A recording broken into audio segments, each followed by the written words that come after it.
Olá, sou Mari Tondello, especialista em trânsito, e trago Rota 9503, o nosso espaço para entender, estudar, debater a legislação de trânsito e sua aplicabilidade no nosso cotidiano. Todos os domingos pela manhã, aqui, pela Rádio em Trânsito, a primeira rádio web que informa, orienta e entrevista pessoas da área, além de divulgar o seu serviço, o seu produto. Venha conosco fazer parte deste time. Já estão com a gente Trânsito e Educação, TIVIC Tecnologia, Rede Penat. Hoje nós estamos recebendo a visita ilustre de Eduardo Cadori, ele que é especialista em Direito, Gestão e Psicologia de Trânsito, também instrutor de trânsito, né, Cadori? Uma coisa que se percebe muito, né, muito comentado, principalmente nas redes, a gente vê as pessoas comentando do uso inadequado do pisca-alerta. Teria alguma forma que pudéssemos amenizar tantos impactos negativos que o uso indevido da norma reflete no espaço coletivo? Realmente, existem vários hábitos ou vícios de direção que mesmo a pessoa passando pelo processo de formação, mesmo ela tendo um contato teórico e prático com o ato de conduzir, tem certas coisas que parece que quebram essa barreira, essa proteção que a pessoa recebe ao se formar condutor e acaba reproduzindo. E isso muito é justamente pela imitação, né? Nós somos uma espécie com grande capacidade de reproduzir comportamentos através do exemplo, né? Então, a gente, muitas vezes ali, não adianta estar escrito em uma norma, não adianta alguém com um suposto saber dizer que tem que ser daquela forma, que não pode fazer desse jeito, se a pessoa vai para o trânsito e encontra outros, né, seus iguais, executando dessa forma. Então, a pessoa vai vendo ali o condutor imobilizando o veículo, seja estacionado ou parado, em um local proibido, mas ele vai lá e liga o pisca-alerta e acredita que isso vai amenizar o dano, né, o prejuízo ali. Isso, na origem, ainda tem muito dessa nossa dificuldade de relação com o espaço público, o espaço que é de todos ao mesmo tempo, mas que também não é de ninguém. Eu não posso, então, usar aquele local. E aí, quando o órgão de trânsito vai lá, sinaliza, ou até mesmo um local que realmente nem precisa de sinalização, por exemplo, em cima do passeio, em cima da faixa de pedestre, não precisa ter uma placa dizendo que não pode estacionar ali, mas, mesmo tendo isso, muitas vezes a pessoa vai e acaba fazendo para atender a esse interesse dela, interesse particular, individual dela, porque na lógica dela é rápido, ela é uma necessidade que ela precisa dar conta, né? Então, realmente, eu penso que, em parte, para resolver isso, é realmente a fiscalização, no sentido do próprio Estado, através de suas ferramentas, e quando fala Estado, pode ser o município, Estado ou a União, através de seus agentes, também reforçar esse tipo, né? O que eu noto às vezes, e aí é algo que talvez seja diferente de região para região, mas o que eu noto às vezes é uma seletividade também demasiada por parte da fiscalização. Então tem certos hábitos que em determinados locais a fiscalização não se importa em fiscalizar. Ninguém vai ali, nem que seja repreender, deveria autuar, evidentemente, mas repreender o condutor que colocou o veículo ali em fila dupla e ligou o pisca-alerta, por exemplo. Então, a gente acaba, quem percebe o prejuízo é o cidadão que vai passar por ali e tem seu trânsito obstruído, são os profissionais, especialistas, né, e só. E aí, então, isso acaba dando uma falsa sensação de que é uma regra que existe, está lá no artigo 40, mas que não precisa ser cumprida à risca porque não vai ter fiscalização, né?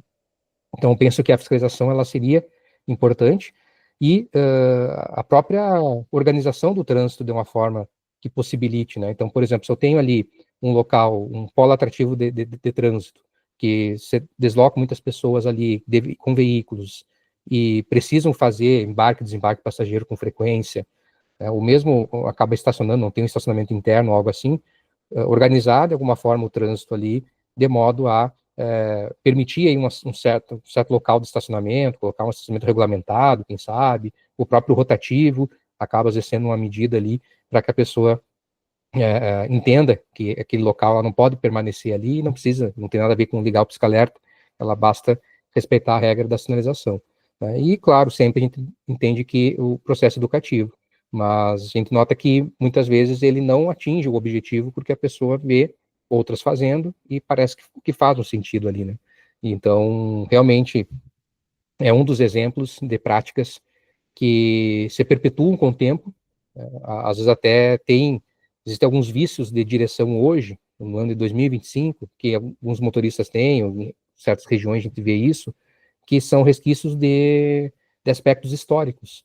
Né? Então, às vezes, a regra anterior, de 2, 3, mais de 3 décadas atrás, ela trazia um regramento diferente, havia uma outra visão sobre aquilo.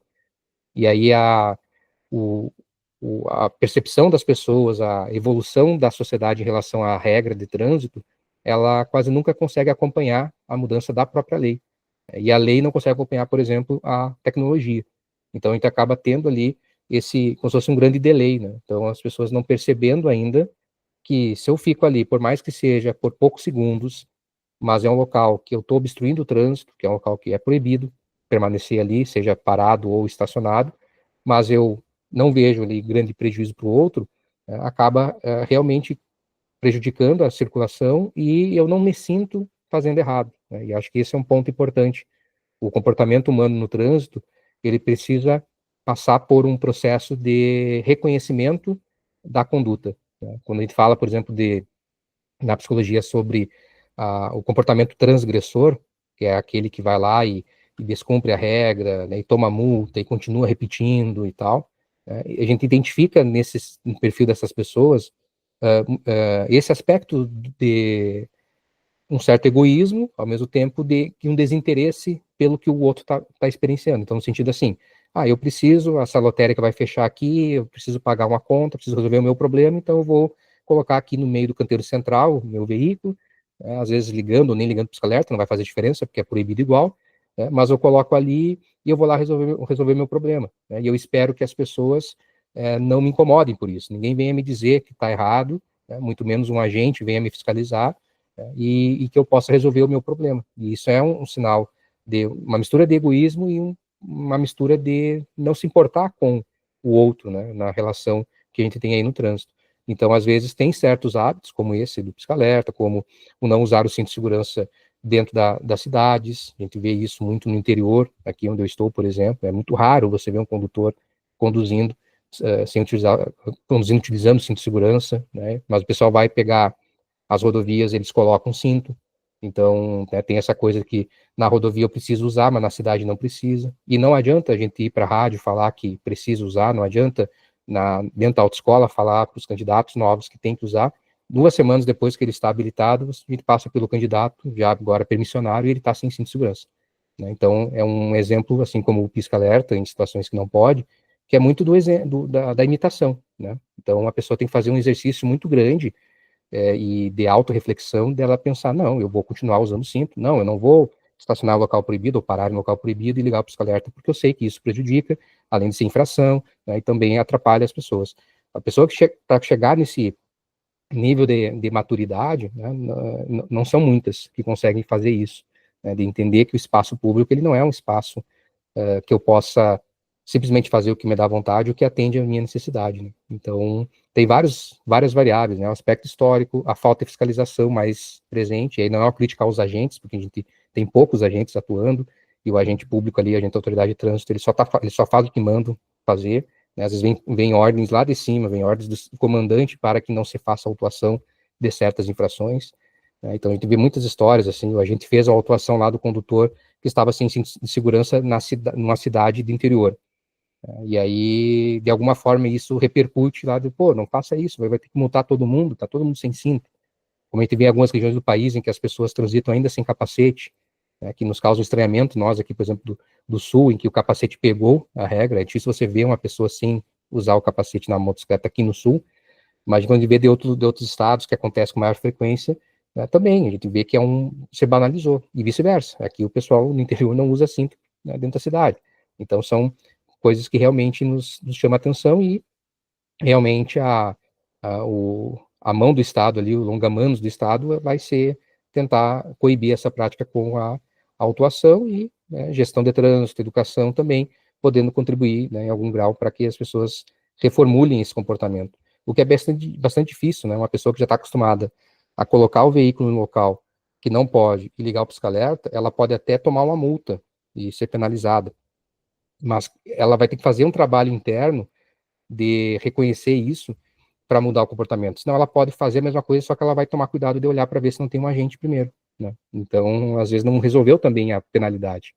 Então, são coisas bem complexas a gente ter, né? Uma mudança nesse sentido, que é um aspecto até mesmo cultural do hábito de estacionar em qualquer local, parar e ligar o pisca-alerta. Então, são desafios realmente que nós, como sociedade brasileira, temos que buscar, né? Mas primeiro reconhecer a importância. A maioria das pessoas não reconhece o prejuízo de um veículo no local que não deveria estar, né? Parece que a gente, tendo o nosso carro, nossa motocicleta ali, a gente poderia colocar onde quisesse.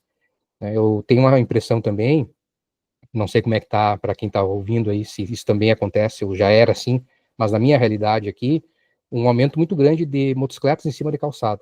Isso parece até a Argentina, assim, né? Na Argentina, quando eu fui, às vezes que eu fui lá, o pessoal colocava todas as motos em cima da calçada. Não sei se tem uma regra assim lá, confesso que eu nunca pesquisei. Mas aqui tá impressionante, assim, sabe? Onde a gente vai, a pessoa tá com moto lá, ela sobe na calçada e larga a moto ali, sabe? Então, claro que a regra de não estacionar em cima do passeio, sabe que o passeio não é calçada exatamente, mas coloca no local ali que é a passagem do pedestre. E é normal, e está ficando banalizado, e ninguém fala nada sobre isso, né? Então, o entregador ele transita sobre a calçada para chegar até o portão da casa que ele precisa entregar o lanche, ele vai de cima da moto andando, coisas que há 10, 15 anos atrás, não percebia isso aqui nessa realidade no interior, né? E aí a gente vê isso com muita frequência, coisa que em cidades grandes a gente sabe que é comum, né? Mas é isso, a gente é um desafio aí, encontrar um ponto, uma fórmula que possa resolver essa mudança comportamental que a gente quer, né? Eduardo Cadori, ele que é especialista em direito de trânsito, gestão de trânsito, psicologia de trânsito. Rádio em Trânsito, a primeira rádio web que informa, orienta e entrevista pessoas relacionando com a temática trânsito. Também divulgamos o seu serviço, o seu produto. Venha conosco ser um patrocinador. Trânsito e Educação, TIVIC Tecnologia, Rede Penat, já estão conosco, compondo o nosso time. Venha você também fazer parte desta equipe. Rota 9503, o nosso espaço para estudar, debater, entender a legislação de trânsito. Todos os domingos de manhã, pela Rádio em Trânsito.